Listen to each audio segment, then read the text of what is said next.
পানি থেকে যৌথ করবে এবং মাছটাও তারপর মাছটা যৌথ করিয়া রৌদ্রের মধ্যে দিবা এটা শুকিয়ে দেবে হ্যাঁ আর প্রতিদিন ওটা ব্যবহার করে আসতে হবে এই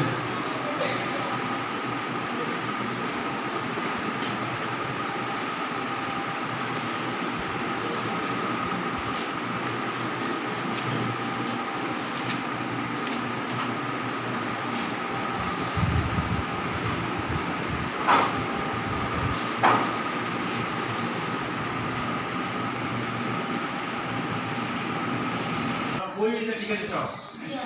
তারপর যে সরকার থেকে আমরা 1000 টাকা কিট স্যালাড দেওয়া হয়েছিল এটা প্রেজেন্ট হয় 1000 টাকা করে এটা দিয়ে আমরা কিটা লাগে কিছু জানো হ্যাঁ কিটা লাগে বলতে স্কুলের জুতা ছাতা এগুলা ক্রয় করার জন্য দিয়েছে এগুলা কিনতে নেই আমরা কিনতে না হ্যাঁ টাকাগুলো কি আম্মা অথবা আব্বাই নিয়ে তোমরা কিভাবে অ্যাপ্লিকেশন দেওয়া হয়নি এই যে আচ্ছা আমি